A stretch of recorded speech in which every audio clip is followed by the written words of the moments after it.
Hello, and welcome to the WWIA Podcast. We're honored to have you join us in our mission to bring honor, connection, and healing to America's combat-wounded Purple Heart heroes. If this is your first time listening to this podcast, we welcome you. If you're a returning listener, thanks for coming back. Please be sure to tell others about our podcast and leave us a review if you're enjoying what you're hearing. This episode of the WWIA Podcast is all important as we shine a light on the issue of veteran suicide. Veterans having faithfully served and defended our country are too often lost to suicide. It's not only tragic, but also unacceptable. As United States citizens and supporters of our military, we have a duty to help these remarkable veterans overcome the issues that can lead to suicide. In this episode, WWIA Founder and CEO John McDaniel discusses the current statistics surrounding veteran suicide, including some of the contributing causes and some of the preventative factors. He also delves into an important collaborative and evidence-based study between WWIA and Cornell University that shows how the work WWIA is doing is helping prevent veteran suicide and improve the lives of our combat-wounded Purple Heart heroes. If you're a veteran, friend, or family member, and you're struggling or considering suicide, we encourage you to please call 988, then press 1 to be connected to a live person at the Veterans Crisis Line. You're not alone. They're available 24 hours a day, it's a confidential call, and they're ready and waiting to assist you. Again, simply dial 988, then press 1.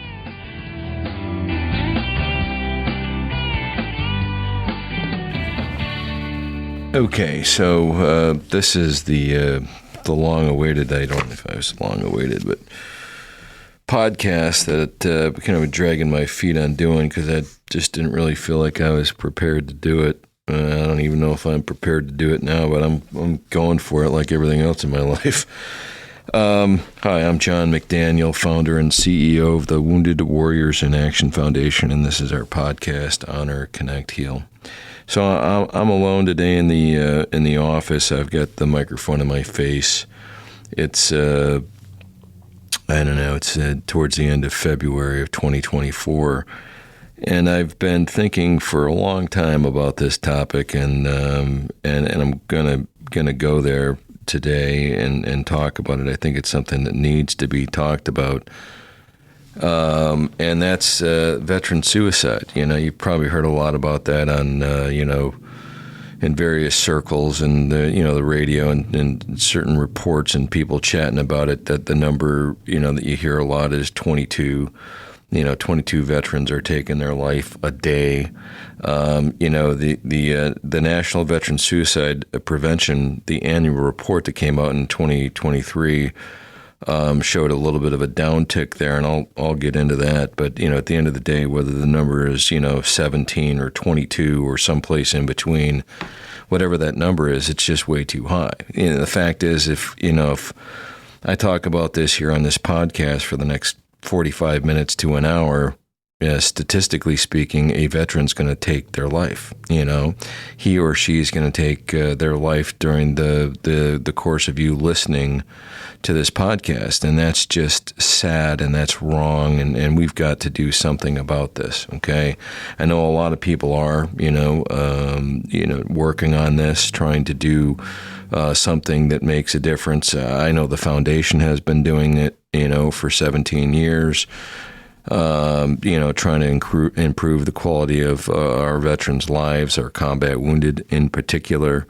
And, we've got a heck of a track record. In 17 years, I am unaware of any veteran in our population that's, taken his or her life, knock on wood. So there's something going on there, and I'll talk about that. We commissioned a study a couple years ago in concert with Cornell University to kind of take a hard look at what we're doing and the results of what the foundation is doing in terms of measurable results. And we are a purposefully built organization. We didn't just stumble on this formula. We studied it. We practiced it. We pivoted when we needed to, and here we are providing world-class outdoor sporting activities, for our combat wounded as a way of, helping them in their recovery efforts. And so, and there's a lot more to it. There's a lot of layers there, and we'll talk about that in the balance of this. But I have three primary resources that I want to use here, talk about. One is, of course, the 2023 National Veteran Suicide Prevention Annual Report. If you're interested in that, it's 88 pages. I printed it. I've read it several times. And I've kind of dog-eared and, stickied a few pages here.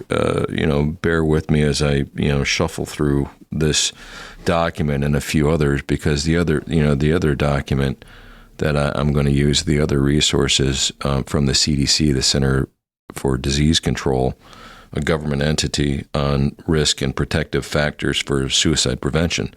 Now, that document is not geared towards veterans per se. It's just geared towards, anybody, the general population, writ large. But it's very well written and it's very clear and very concise. So if you're looking for that, I think I would just go on to the CDC website or Google CDC risk and protective factors, and I'm sure it'll pop up. I think I've got like 5 or 6 pages there, so that's not a very thick document. But the National Veteran Suicide Prevention document, the annual report, that's pretty weighty. And then the other resource is the results of our survey that we've been doing for 2 years, like I said earlier, in concert with Cornell University. And those results are published on our website, and I'll get to that. I'll kind of save that for the end.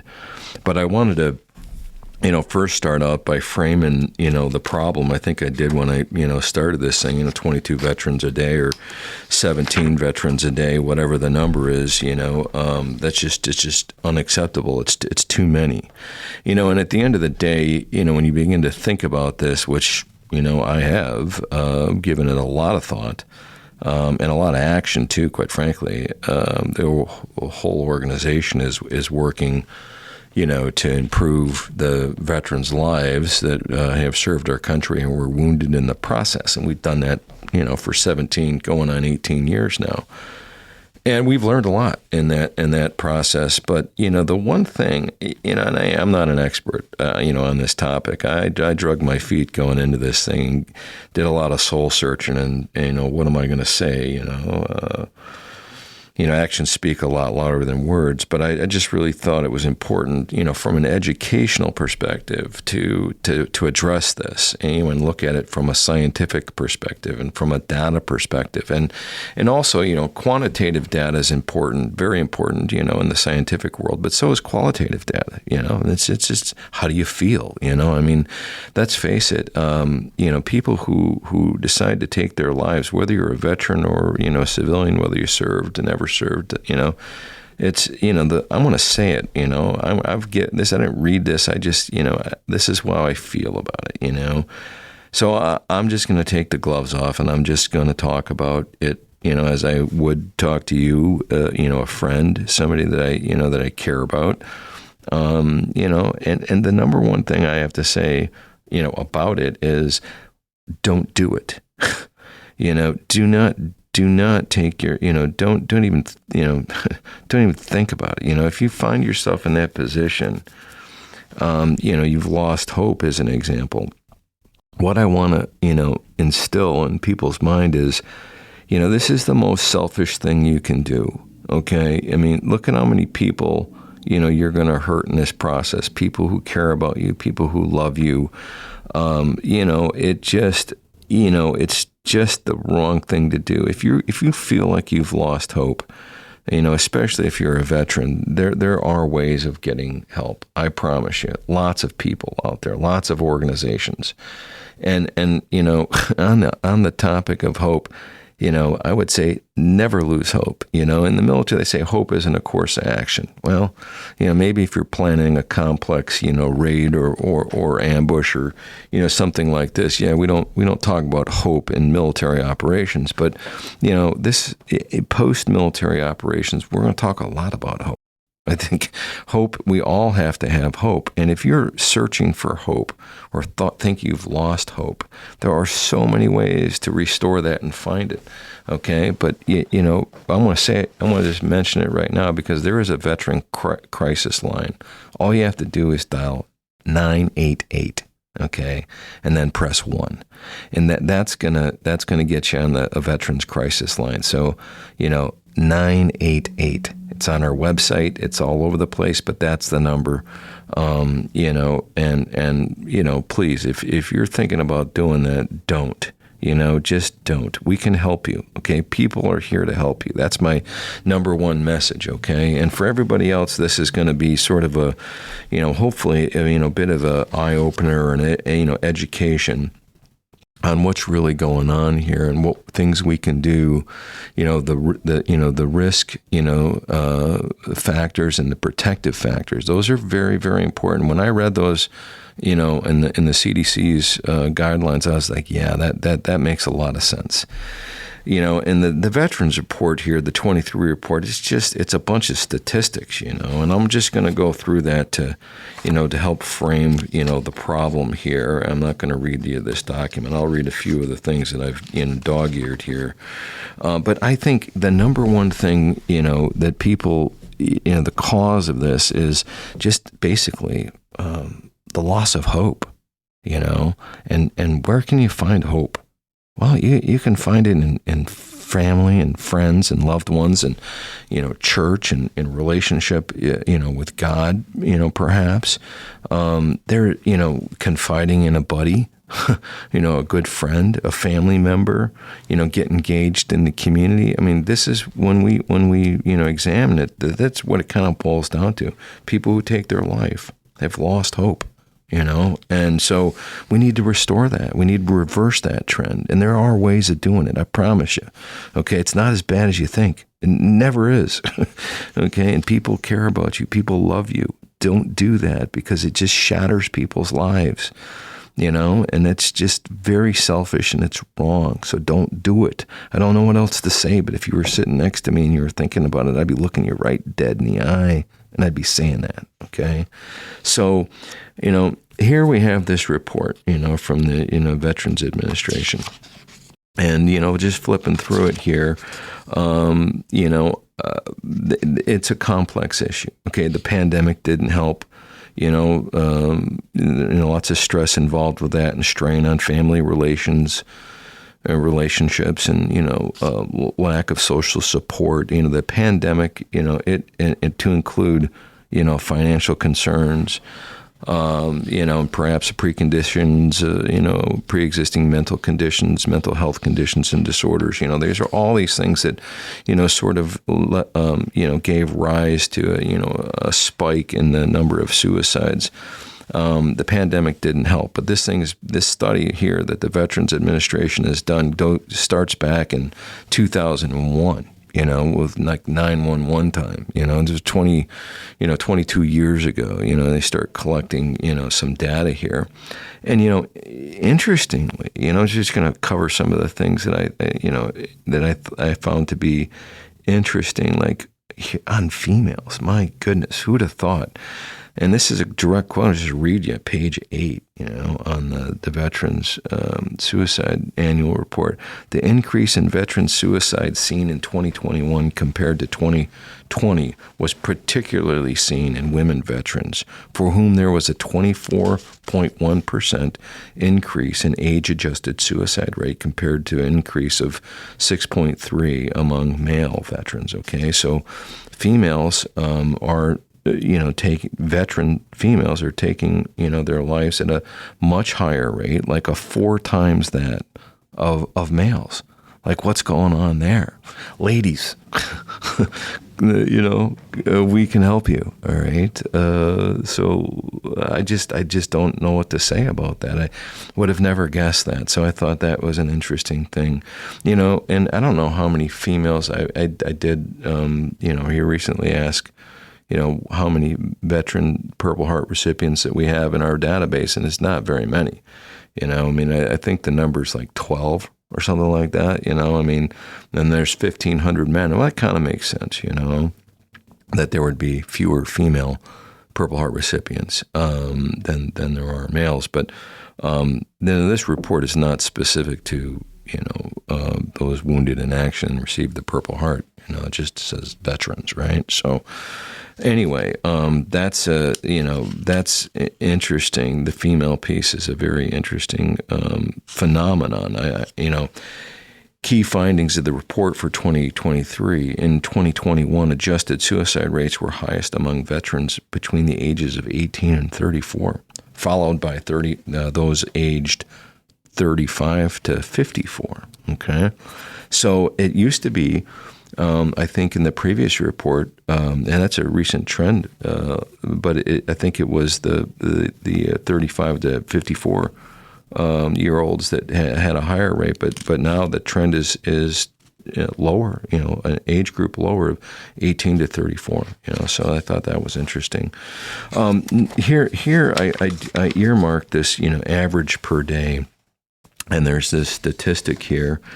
Veteran suicide deaths from 2001, from 2001 to 2021. Okay. And it looks like an EKG chart, and this is page 15 if you're following along. Average number of suicides per day. In 2021, there were an average of 127 suicides per day among U.S. adults. That's not veterans. That's just adults in America, including 17.5 per day among veterans and 109 per day among non-veteran adults. Okay, so there you have it. 17.5 a day among veterans, just way too high, right? That's not good. We've got to do something about that, and we're going to talk about what we can do. Okay, so here's another one. So the topic here is suicide rates. The data is suicide rates by sex. And the bullet there is, in 2021, the age-adjusted suicide rate of veteran men was 43% greater than that of non-veteran U.S. adult men. I'll read that again, okay? In 2021, the age-adjusted suicide rate for veteran men was 43.4% greater, almost half. Okay, almost half as many times. It was greater than the non-veteran U.S. adults, and the age-adjusted suicide rate for women was 166% higher. Okay, for veteran women than it was for non-veterans. 166% higher. Man, there's something going on there, right? I mean, hey, it's a tough job, man. That's what I've been saying I'm going to take a drink of coffee here. Excuse me. Yeah, so that's what I've been saying, for years. And hey, I'm not unique in saying it. I just happen to say it a lot, But, you put on a uniform, okay? You raise your right hand. I want to serve this country, whether you're a Marine, or Army guy, Coast Guard, Air Force, Space Force, doesn't matter. One of the service branches. Of course, the Army and the Marines are, that's what they do. They fight, and win our nation's wars predominantly. And I'm not saying the Navy guys don't, because they certainly do. But in terms of the probability of seeing actual ground combat, the Marines and the Army, they're going to lead the way. That's what these guys do. Jump out of planes, hit the beaches, close with and destroy the enemy, and bad things are going to happen. You're going to see bad things. Okay. You're going to have to do bad things. Nobody else can do this job. And if you do it long enough, hey, I'm just saying one time is enough, okay? But some of these guys and gals are on their 8th, 9th, 10th. I've met some of our heroes that we've served. I know a guy that's been on 14 different deployments. 14. That's just crazy, And just one time's enough to change your life. You can't get some of that stuff out of your head. How could you? It's traumatic. And it's not like you can forget what you just saw or forget what, you just did. And so that has a tendency, I think, to weigh on people. And I know it does, and it's this, cumulative effect of that type of work, that wears you down, that and just life in general, I think. But there's hope. Okay, if you're one of those guys or gals that been there and done that, and experienced a lot of trauma and did things that that you shouldn't have had to do but did, there's hope out there. There's help. You gotta get it. Okay. You gotta get it. You gotta stop feeling sorry for yourself. Pick yourself up by your bootstraps. You take that first step. That's the hardest one. It's like they say, I'm not an alcoholic or anything, but I've seen, hey, my name is John and I'm an alcoholic, and hey, that's AA. Why do they start that meeting out that way? I reckon they do because that's getting real, man. You gotta get real. First, we got to face the music and we got to get real. And your part, if you're struggling, have lost hope, your get real is, I need help. Okay. Don't be afraid to say that. I need help. That's where that crisis line comes in. Again, 988, just pick up your phone and dial 988 and press 1 after that. Okay. That's the veteran crisis line. So it starts with, I need help. You're not in this alone. There's so many people and so many organizations and so many ways to reinstill hope in your life.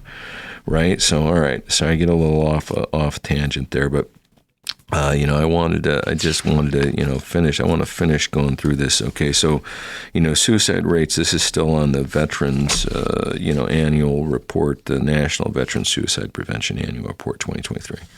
Okay. Page 19. All right. Suicide rates by sex and age. In 2021, suicide rates were highest among veterans between the ages of 18 and 34. I think I said that already.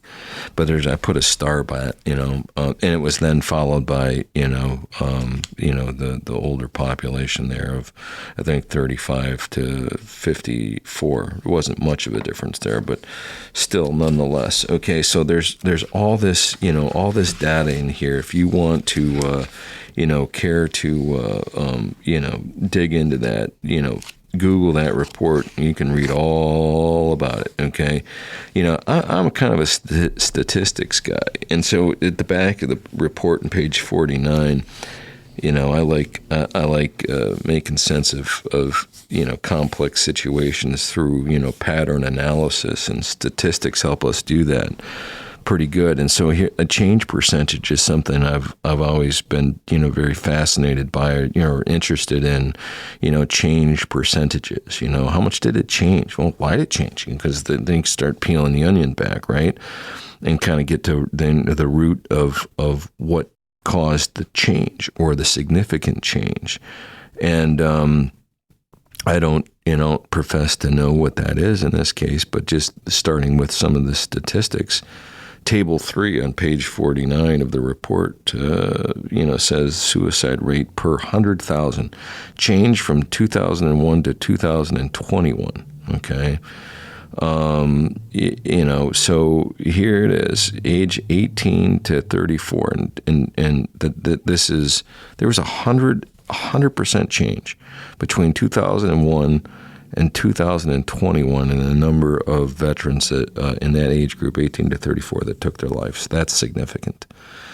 Okay, and then same thing when you get to ages 55 to 74 in that same time period, from 2001 to 2021, in that age group, 55 to 74, there was 116% change. Okay. Increase in suicide rates among that group. And for women, ages 18 to 34 in that same time period, 2001 to 21, there was 150% change. something going on there, and I'm sure that it's related to, to combat. Of course, the country was engaged in active combat for over 20 years in Afghanistan, and here we are, looks like we're going back at it again. This country has a tendency to wage war every 10 years. You just look at it, every 10, 20 years, we're back at it, and, we're strapping it on and going out there defending freedom someplace, around the globe. Just look at the patterns, going back from World War I to present time, you'll see it, and what goes around comes around, as they say, right? So anyway, I'm going to shift gears and talk about suicide prevention, okay? And the CDC. It's 4 pages here, but I'm going to go through it kind of quick. Okay, so they break this down into risk and protective factors, and I think that's appropriate. They're smart. Okay, so circumstances that from their documentation, circumstances that increase the risk for suicide. They break it down into individual risks, relationship risks. Okay, so for individual risks, these personal factors contribute to the risk: previous suicide attempt, history of depression or other mental illness, serious illness such as chronic pain, okay, criminal/legal problems, job/financial problems or loss, impulsive or aggressive tendencies, substance use and abuse, current or prior history of adverse childhood experiences, sense of hopelessness, there it is, violence or victimization and or just violence or victimization. Let's just put it that way. Okay, so those are the individual risks, relationship risk factors. These harmful or hurtful experiences with relationships contribute to the risk. Bullying, how about that? Family, loved ones, history of suicide. Okay, so there's a couple right there. Loss of relationships, high conflict or violent relationships, and then social isolation. Interesting, right?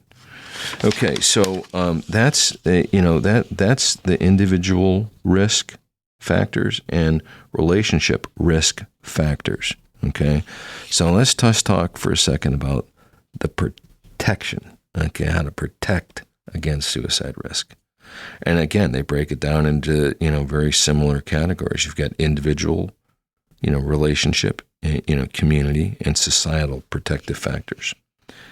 And so I'm just going to go through those. And then I'm going to, dovetail over to the survey that the foundation's been doing and what the results say there. You can draw your own conclusions. But it's interesting. Okay, so individual protective factors. These personal factors protect against suicide risk. Number 1, okay, effective coping and problem-solving skills. How about that? Think about that for a second. That speaks directly to resiliency. And we're not born, I don't think. We might, we're resilient. Humans are very resilient. Don't get me wrong.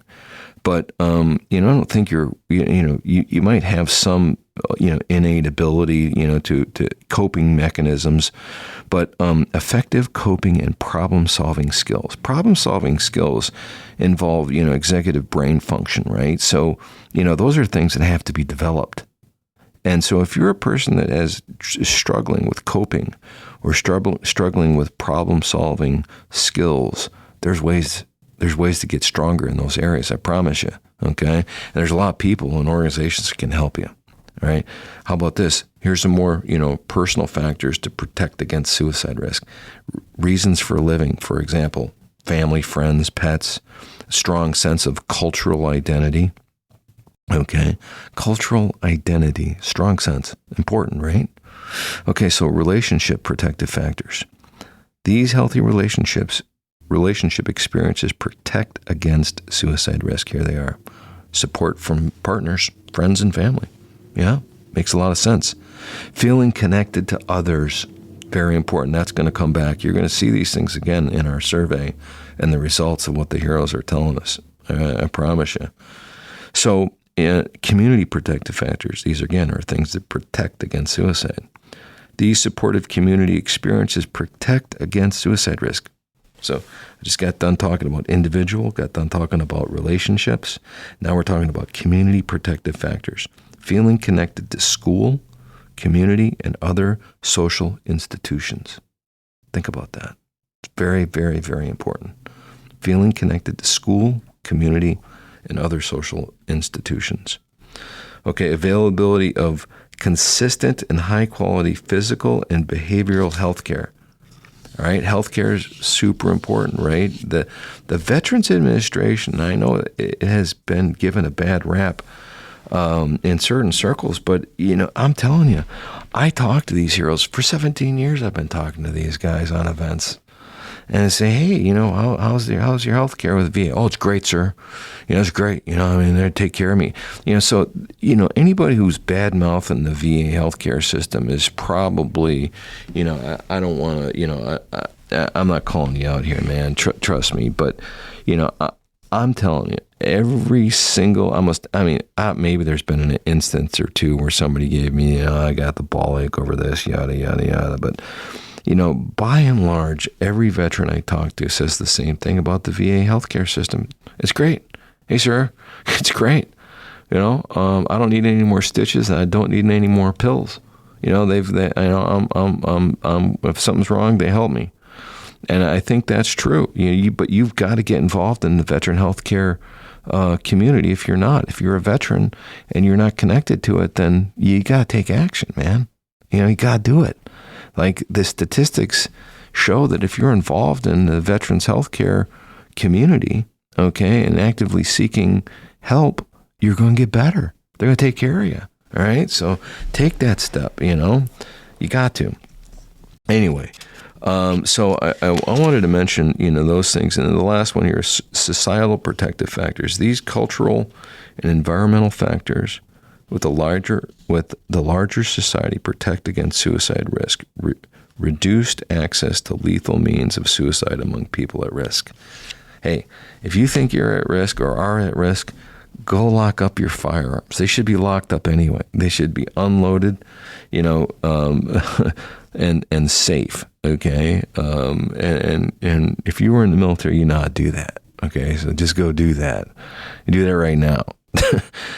For sure. It's not funny. Just do it. All right. And if you're at risk, go secure your firearms and get some help. That's what you got to do. Okay. All right. So, here we go. This is, keep going through this here. Do you know the warning signs for suicide? Hey, this, I'll tell you, what the Veterans Report calls for? It calls for a whole of nation response to this. A whole of nation, that includes you. So don't think this is somebody else's problem. You want to get involved, you want to make a difference, you can. Okay, this is your problem. This is my problem. This is our society's problem, and you can get involved. That's why I'm doing this here. It's not just, this isn't just directed at the veterans we serve, because we're not really seeing a huge problem, with those within the WWIA ranks. Okay, and there's a reason for that. We'll get to that here at the end. That's kind of the punchline. But for everybody else out there, I'm trying to educate you a little bit on what the CDC says and what the Veterans Administration says. So here's the question. Do you know what the warning signs are for suicide? I'm going to tell you.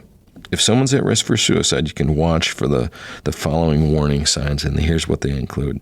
Talking about being a burden, being isolated, increased anxiety, talking about feeling trapped or unbearable pain, increased substance use or abuse, looking for ways to access lethal means, increased anger or rage, extreme mood swings, expressing hopelessness, sleeping too little or sleeping too much, talking or posturing about wanting to die, loss of relationships, high conflict or violent relationships, social isolation. So there you have it. So that's what the CDC says, right? So again, protective factors and risk factors. All right. So there are some signs for you to think about as you're going about your way. So I'm just going to turn here to our website. And we put it out there, and I'll tell you, I talked to, when we were putting this together with Cornell University and Dr. Keith Tidball. He came out to our guide school last summer. The survey was about 1.5 years old at that point. We'd been collecting primary data, asking the heroes how they, felt before they went on the event and then afterwards, so we can get some comparison. And, I called him up. He invited him to the guide school. I said, hey, man, our guides have been, administering the survey for 1.5 years, and they need to hear from you, whether or not this shit works. Okay. Pardon my French. So that he showed up with the stats, pulled them off the database and crunched the numbers. And he sat in front of our guides at guide school, and he says, hey, I appreciate you guys, helping us out, collecting this data, having the heroes, do this. I know it's kind of a pain in the butt, but appreciate it. And I certainly do. All you heroes, the guides that are helping us administer and those that are taking our survey, I certainly do appreciate it. And so Keith's report, his slide deck started out with, does this shit work? So we didn't, I said that in the website, it says this stuff works. Pardon my French. Okay. Sorry. Does this stuff work? Well, this stuff does work. Okay. And this is what this is primary data from 201 respondents. I think the number's like 270 right now. So we're about 30 respondents away from the magic number of 300, and then we can start shooting off star clusters and all this. But 300 respondents in any scientific study is significant. It rounds the corner to this is it's hard to poke holes in that particular balloon. If you've got 300 respondents, the data that I'm about to describe, it's not going to change much. We're I looked at the numbers when we were at 270, and it's right in line with what I'm about to say. So it'll change a little bit, but it won't be statistically significant. So this is what the veterans, these are combat wounded veterans that participate in WWIA sanctioned events, okay? And we have, I think, 42 events in 30 some odd different states across the nation, serving about 200 right now Purple Heart recipients annually. And this is what they're showing up with. This is what they show up to the event with. Okay, not how they feel afterwards, because that's where we're going to go. So this was, how do you feel, before you go on an event? So 137 of them, of the 204, okay, well over half said they have PTS symptoms, okay, post-traumatic stress disorder, PTSD. They had, over half, which we would expect, okay? Okay, so half of them said they have loss interest, okay, a loss of interest in just in general, in life. Not good, right? 94 of them said that they felt isolated. 94 of 204. So again, about half right there. All right. So 90% said, I'm sorry, not 90%, 90 of the 204. Okay. So just a little bit below half said that they had low connections to communities. Right? That's not good, right? And then 75 of the 204 said that they had low connections to veterans. It's not good either. Okay. And then there's more, self-esteem, low self-esteem, low self-reliance, this kind of thing. They're in smaller percentages, in the 50 of the, about a quarter of the respondents indicate that. So, but anyway, we're going to go on. And this is, responses reference, improvement by risk factor. Okay. Those are the risk factors, by the way. And they follow what the CDC says purposefully built, right? So we wanted to know, well, how do you feel before? How do you feel after? Okay, so afterwards, I'm just going to pick off a few of these that are really interesting. So connections to veterans, right? This is after the event. 164 of the 204 said that they felt greater connections to veterans. I don't think that's earth-shattering. The statistics off the chart, positive, right?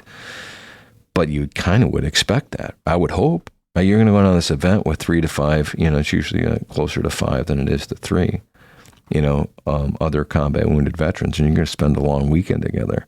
How can you not feel more connected? That's why we do it. It's a risk factor, no connections to, people that are important to you or communities. Speaking of communities, okay, so connections to communities, 125 of the 204 said that they felt greater connections to communities as a result of being on a WWIA event. Their interest level, 132 of the 204, I'll get to the percentages here in a second, said that their interest level had increased. Okay, connections to nature, 155 of the 204 have experienced greater connections to nature. That's good. Okay, so the scientific, thinking about whether I feel part of a team, 77% said that they felt more part of a team after they went on a WWIA event, right? Thinking about having a sense of meaning and purpose in my life, 62% said that they had felt greater meaning and purpose in their life after a WWIA event. When I consider my connection to other veterans, 88%, okay, 88% said that they felt more connected to other veterans after an event.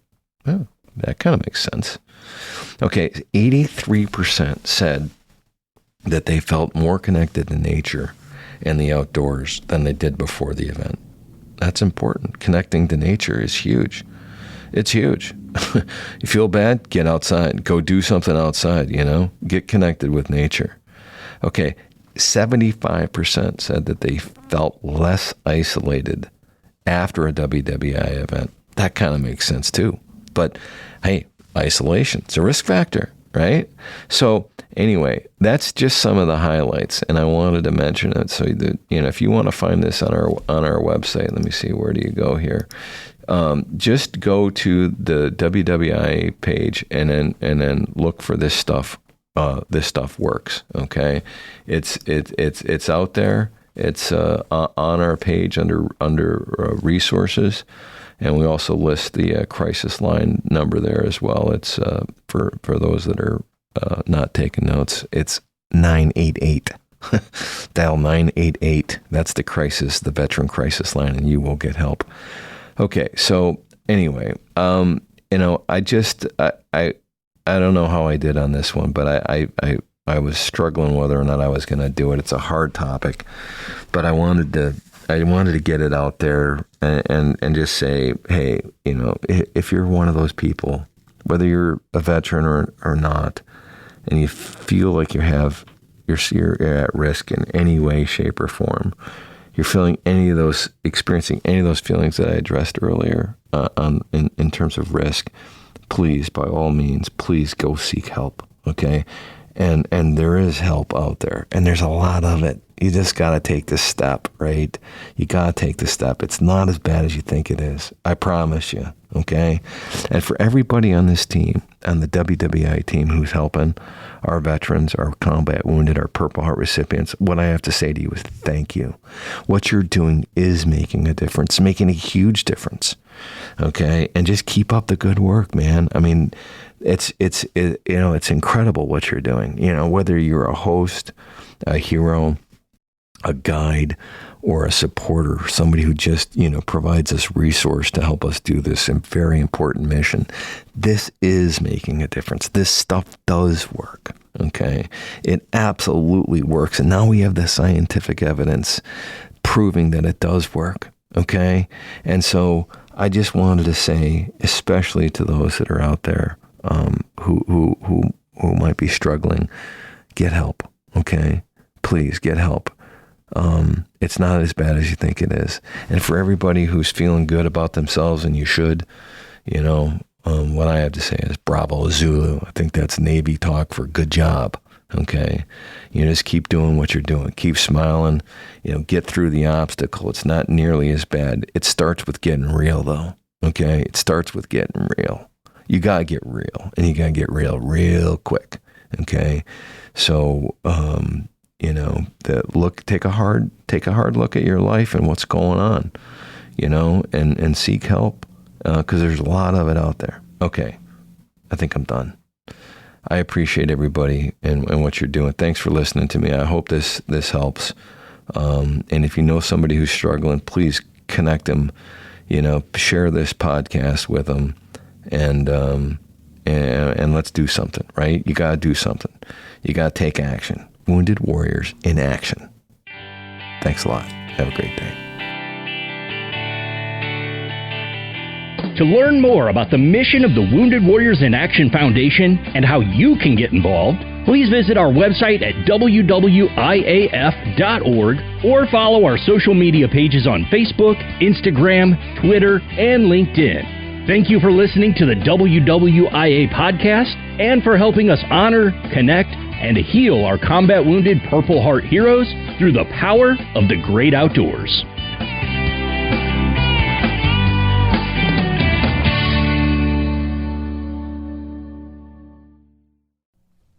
If you like what you're listening to here and would like to join our team in our mission to bring healing power and recovery to America's Purple Heart heroes, please become part of our Sponsor a Hero team by clicking on the link in the podcast notes or by going to WWIAF.org/sponsor. That's WWIAF.org/sponsor. Our heroes need you now more than ever. Thank you.